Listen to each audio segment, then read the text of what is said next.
Welcome back into the Grizzly Digital Network here as we're joined now by our Grizzly of the Day. And this is not a repeat interview. This is a different interview now for about the third time, and Mr. Marcus McCorkle. Are you tired of being the Grizzly of the Day yet? I can't ever be tired of it. I'm going to ask you a tough question here. Mm-hmm. Do you know how many 2-out RBIs you have this season? Not at all. I don't know either, and I would love to know because it seems like when it calls for the time, you come up clutch for us in these big ball games as the Grizzlies win 8-5. What's the mentality like when you come to the plate with that with 2 outs in the man in scoring position? I got to score. There's no other option. If I want to be a leader on this team, I got to show it. And so you have actually done that. That's a good point there. Being a leader on this team is today, as we get to reflect a little bit, is the 200th win in program history. Say it again. Wow. Yeah, Brad Stromdahl gets credit for 200 wins in this 4+ year program history. Is that possible? And you ready for this stat? Yeah. How many do you think you've played in?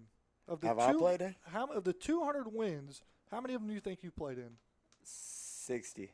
Double it. 120? You played in about 120 games here at GGC of our 200 wins. When I tell you something like that, what comes to mind? I didn't know I've been here that long.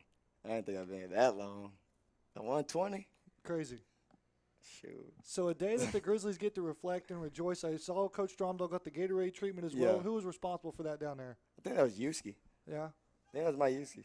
So maybe Frazier. I'm sorry. Frazier down there. He had a pinch hit at bat day to do. But in total for you, 2 for 4, 3 RBIs, and 2 runs scored.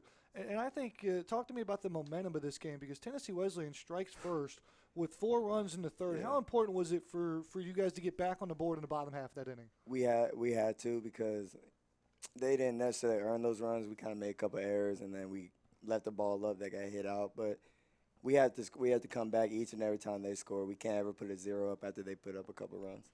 And so the Grizzlies get a 1-2-3 inning. I think Angel Soto was a part of that inning, too. We saw some of the highlights there. He had a couple of web gems today. What was it looking like at second base looking at the other shortstop that we have on the roster? He looked a little bit better than Trevor a little bit.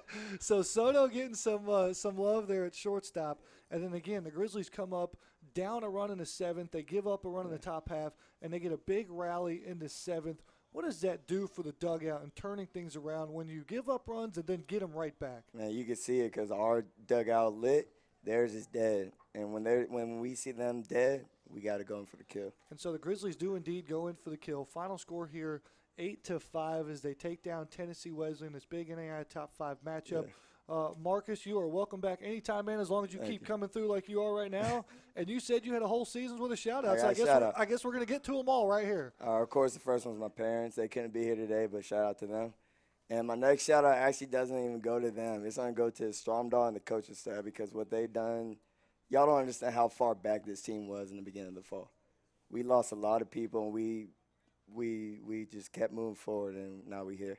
Yeah, I love it. Well put there today, too, Marcus. Here is the Grizzlies will be back in action on Friday at 3 o'clock versus Montreat, and we'll have that coverage for you beginning at 2:45 right here on the Grizzly Digital Network.